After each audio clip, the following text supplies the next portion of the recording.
Haleluya, haleluya, Yesu Kristo ashimwe, ndabasuje mu izina rya Yesu Kristo, abo tubana mu bihe byiza byo gusenga, aho iherereye hose, Imana ishimwe, Imana ihabwe icyubahiro, tuzamuye icyubahiro cy'Imana, dushimiye Imana izinze ijoro ikazingura amanywa, dushimiye Imana yaturinze mu ijoro ritambutse, wowe yakurinze ku manywa atambutse bitewe n'igihugu urimo, ariko Imana ihabwe icyubahiro, wayibonye mu buryo bumwe nk'uko natwe twayibonye mu bundi buryo, Imana ibera hose icyarimwe, Imana ihabwe icyubahiro, Imana y'iminsi n'ibihe, Imana ishimwe.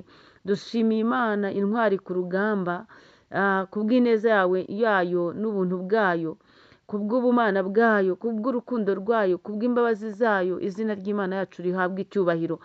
Aka kamwanya rero nongeye kuza imbere y'Imana ngira ngo mfatanye nawe kuyishima.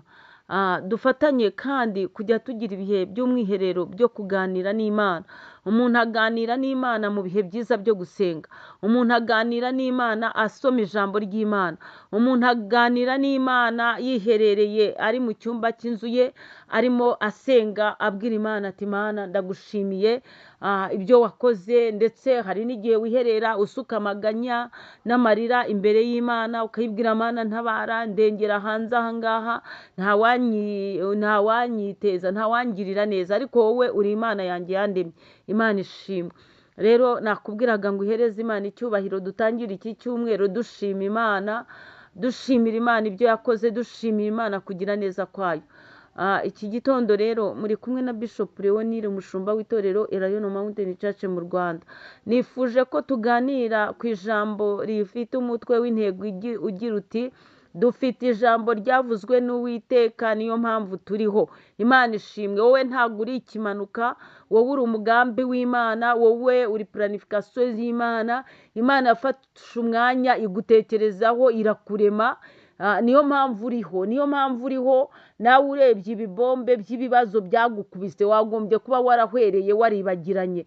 Ikibazo wenda wahuye nacyo gikomeye ari uburwayi, waba warahuye n'ikintu kigutera agahinda gikomeye cyane, waba warahuye se n'ubuzima bushaririye. Buri muntu wese agira urugendo rwe kandi akagira ibyo ahuriramo nabyo bimubabaza. Buriya nta muntu rwose ubaho udafite ikintu kimubabaza. Abanyarwanda bo baravuze ngo nta musozi utagira agasharu. Baba bashatse kuvuga ko nta muntu utagira ikintu ahura nacyo ngo kimubabaze. Rero aka kamwanya nagiraga ngo nkubwire ko impamvu uriho ari uko hari ijambo ryavuzwe n'Uwiteka ku buzima bwawe. Imana iri kureberaho, irarireba, yakureba ikakurinda, yakureba ikagutabara, yakureba ikakurengera, yakureba ikavuguruza imigambi yose yo mu isi y'umwijima, ndetse n'iy'abarozi n'abarozikazi, ndetse n'iy'abanzi bawe bakwanga. Ariko ibyo batekereza n'ibyo bagambirira kukugirira nta na kimwe gishobora gusohora, kuko hari ijambo ryavuzwe n'Uwiteka. Mbere y'uko abana b'abantu bavuga, Imana yari yavuze. Utarakandagira kuri iyi si, Imana yari yaravuze.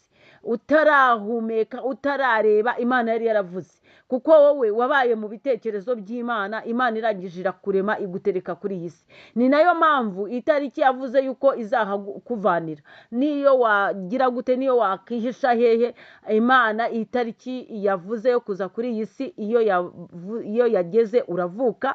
Ni itariki ya nyuma yo kuva muri uyu mubiri, ubugingo bugasubira ku Mana, umubiri ukajya kuruhukira mu gitaka nk'uko na ba sogokuruza byabagendekeye.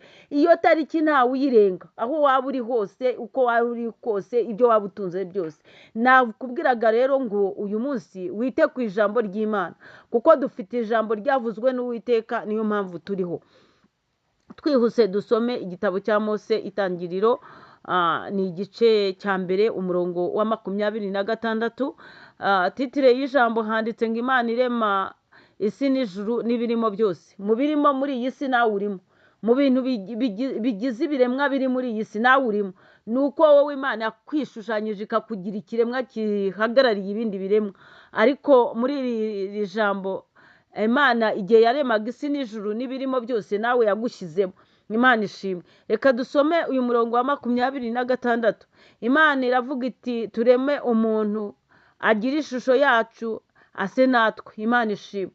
imana ntabwo yigeze igushushanya n'igisimba, ntabwo imana yigeze igushushanya n'igikoresho runaka.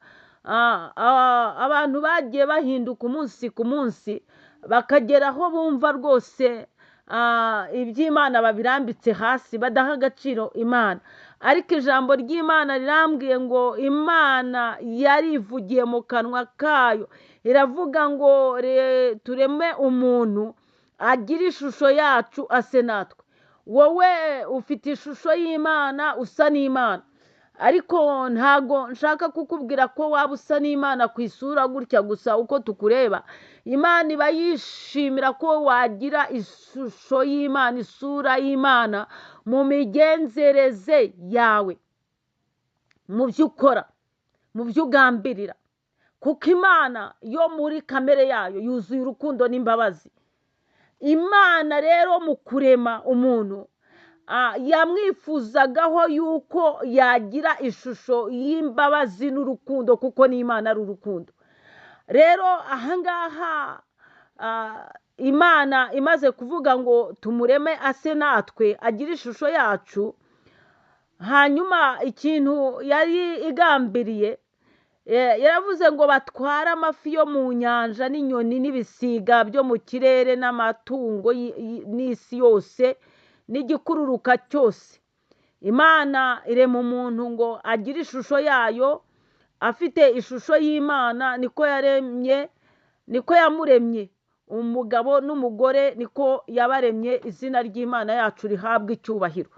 Ntago yigeze irema umugabo ngo imuhe ishusho yayo gusa wenyine, ahubwo ijambo riratubwiye ngo umugabo n'umugore niko yabaremye. Yabaremye bafite ishusho y'imana rwose, bafite ishusho y'urukundo, ibarema bafite ishusho y'ubugwaneza. Irabarema irabishushanya. Ariko imana idusange mu minsi ya nyuma duhagazemo, twebwe bo muri ibi bihumbi, urasanga abantu barataye ishusho y'imana. Ushaka umuntu kumubonaho ishusho y'imana ukayibura, ukashaka ishusho y'imana mu byo uvuga kuri uwo muntu, mu byo avuga uwo muntu ukabibura, ugashaka ishusho y'imana mu byo akora ukayibura, ugashaka ishusho y'imana mu cyaremwe muri iyi minsi ya nyuma ukayibura. Abantu bafite amatwi yo kumva ariko ntabwo bumva n'ukuri. Abantu bavuga ko ari abakristo ariko ugashaka imbuto ya gikristo, iyo ishusho y'imana kuri uwo muntu ukayibura. Ntakubwira neza, ntakugire neza, ntakuyoboye neza, ntakubaniye neza. Ishusho y'imana ugasanga umuntu rwose yarakayutse, umuntu yaracuyutse, ntago agifite ishusho y'umwimerere imana yamuremanye. Ariko dufite ijambo ryavuzwe n'Uwiteka, niyo mpamvu turiho. Imana mu mbabazi zayo, mu rukundo rwayo, mu bumana bwayo, aho niho turindiwe. Imana ishimwe.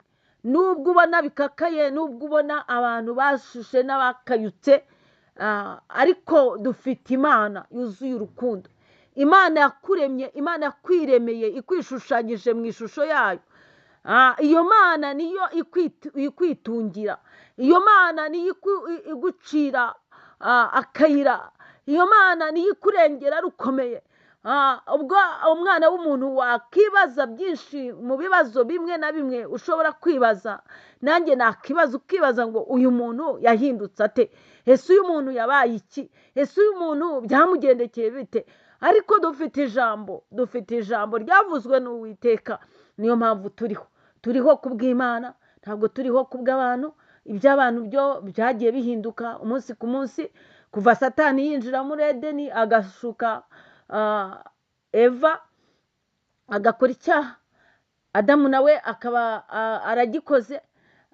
Kuva icyo gihe byabaye uruhererekane. Bariya abakurambere nibo bahuye n'ikibazo gikomeye, nibwo bwa mbere babonye Gahini abashije kwica Abeli, nibo bantu ba mbere bashyinguye batazi ibyo ari byo, bahuye n'akaga yemwe.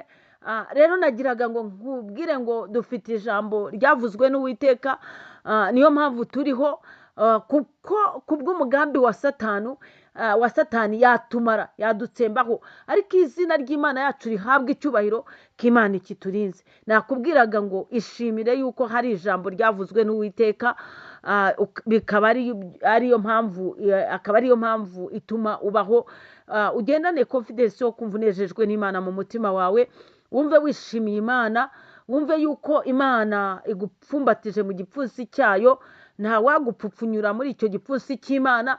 Imana irahakurindiye, Imana nishimwe. Rero ijambo ry'Imana ni ukuri, urumva ni ukuri. Iyo ugeze ku bice 2 umurongo wa 7 niho dusanga ngo Uwiteka Imana irema umuntu mu bukungugu wo hasi, imuhumekeramo mu mazuru umwuka w'ubugingo, umuntu ahinduka ubugingo buzima, ahinduka ubuzima, ahinduka ubugingo buzima. Uwo mwuka uhumeka wawuhumekewe n'Uwiteka Imana Nyiringabo. Humura ntacyo uzaba kuko uhumeka umwuka w'Uwiteka, kubwo kugirirwa neza n'Imana. Shalom shalom, muhaye muronke, muzagira icyumweru cyiza cy'umugisha, muzakira ibi byibushye mu izina rya Yesu Kristo.